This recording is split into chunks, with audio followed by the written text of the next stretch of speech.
we'll discuss a real-life spy story.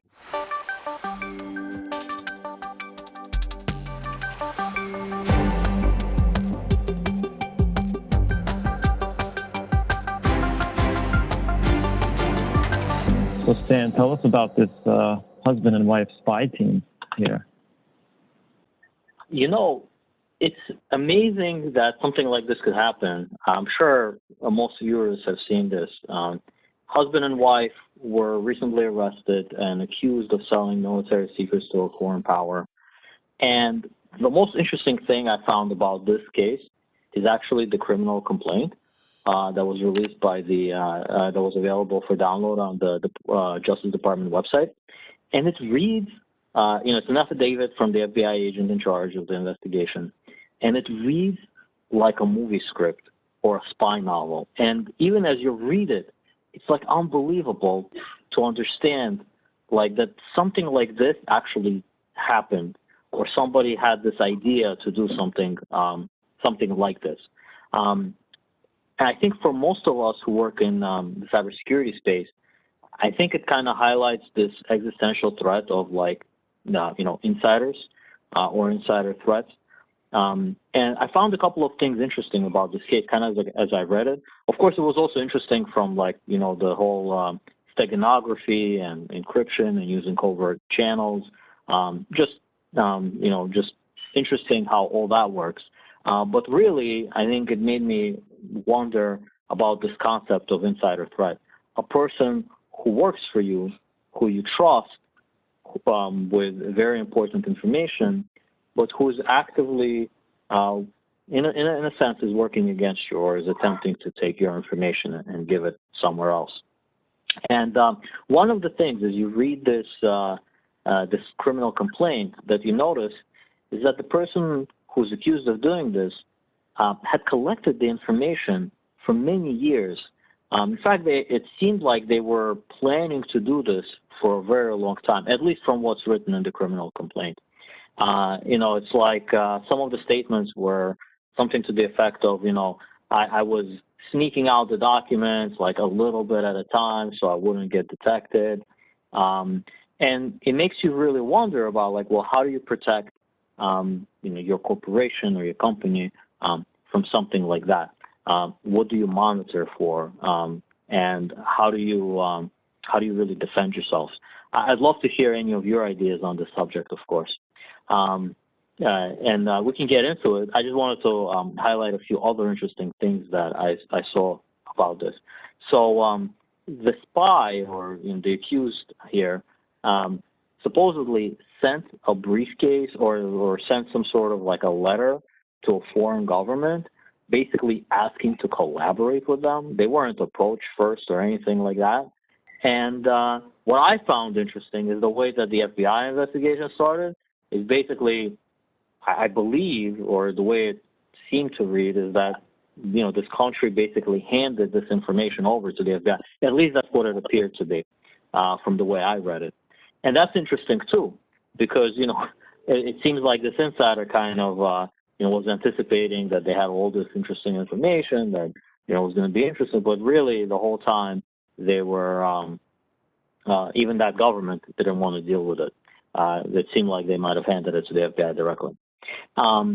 It was interesting, that they tried to use cryptocurrency for payment, this Monero cryptocurrency mining. I think they actually were able to get about $100,000 out of the FBI, during the course of the investigation, and they were actually wanting like $5 million for this set of information. And I guess one of the things that's a little bit disturbing about it is this is very important. It seemed like it's very important restricted information that could really endanger our, I guess the safety of the people who, are meant to be protected, or to even the people who are meant to protect us. Specifically, actually, I think a lot of the information was relating something to like maybe submarines or something to do with that, the Navy. And I found it odd that, or interesting, really, not odd. I found it interesting that the accused in order to hide their identity and to remain anonymous, is actually using Tor, onion sites, and proton mail. And I'm not sure that they realized, I guess the irony maybe in the situation. Tor was actually developed in part by funding from the Navy Research Lab. So here they were using like this Tor to try to kind of hide their identity, maybe stay hidden, and access different stuff. But meanwhile, all the time, selling this restricted information belonging to the Navy. Found that interesting. Again, I recommend for people who are interested in this topic to definitely check out the criminal complaint posted on the website for Department of Justice, from Justice Department, because it reads like an unbelievable. You think you're reading a spy novel or like a movie script. It's really hard to believe that this was going on, and very interesting to see the approaches that our law enforcement uses in order to stop threats like this, and hopefully is a lesson to others not to engage in this kind of activity. So I guess the only thing I'd like to leave everyone with is, thinking through this idea of insider threat and making sure that, people think through how to defend their secrets in their environments from insider threats like that. I know, obviously governments take certain precautions, like making sure the personnel have background investigations and things like that. And I'm sure that many companies do the same. But there might be other more technical measures that might be necessary to take to make sure that there's very good,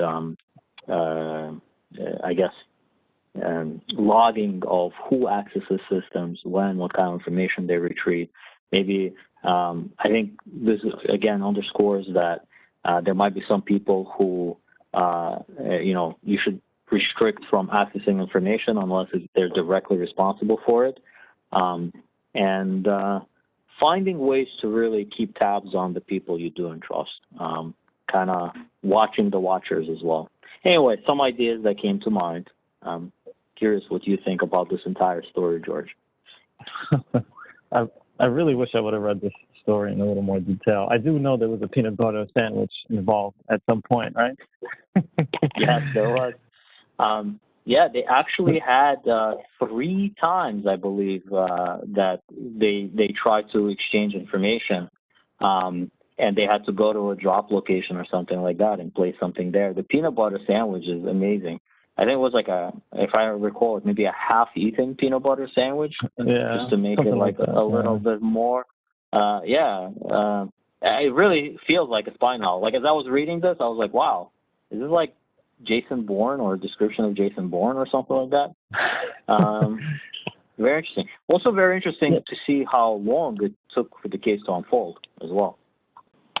Yeah, I mean, I would say how difficult it is, right, to know who to trust in your company. Besides having some of these technical, I guess with the government, you have also confidential. What is that? You can rate the level of right. Yeah, like classified or confidential or something like that. Yeah. But then, at what point, how strict can you be when you think that person may need that information or need access to that information? It's hard. And unfortunately, I guess also it takes into play a little, maybe not necessarily the personality, but the type of person that you are giving this information to, right? Which that's probably the hardest thing to figure out. Like, how much do you trust this person on a level a little bit beyond work? Because at this point, it's not just work, right? This person is trying to, I guess, improve their livelihood by by working with somebody else to make more money. It's very interesting. It's a very hard problem to solve. And I'm just reading through some of it now. Submarine, it's a $3 billion design for a submarine. And when it takes national security, when national security comes into play, I think we're on a whole other level at this point from besides just enterprise level role-based controls and classification of documents. It's fascinating. I actually wish I would have dove into this topic a little more.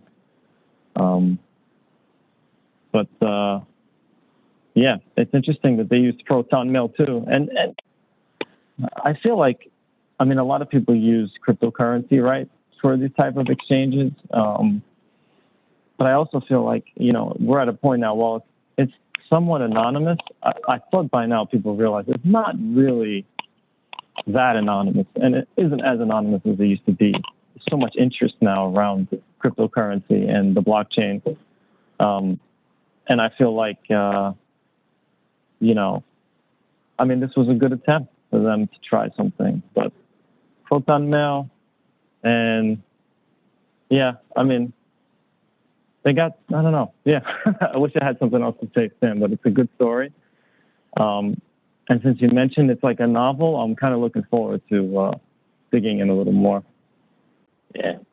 I guess maybe what I'm looking forward to seeing is the movie that comes out of this, because you can literally take this criminal complaint and really you don't even have to write a script anymore. You just have to, the criminal complaint is the script. It really reads that way. It's a story, huh? It's quite a story. You can enjoy it. It's not that long either. I certainly anyone who's interested in this, or I recommend to check it out. Just to see how these kinds of cases unfold. I think it's very educational in that way. So I think, and for everyone who's in charge of protecting information, in our community, in our cybersecurity, I think it's just a reminder to be vigilant. You can't always stop someone who's been planning to steal information for years. You can't. It's really hard to overcome that if they're motivated. But we should put as many technical controls in their way as possible, so they cannot have access to information that is thousands of pages or tens of thousands of pages, especially very sensitive records. They cannot be disclosed.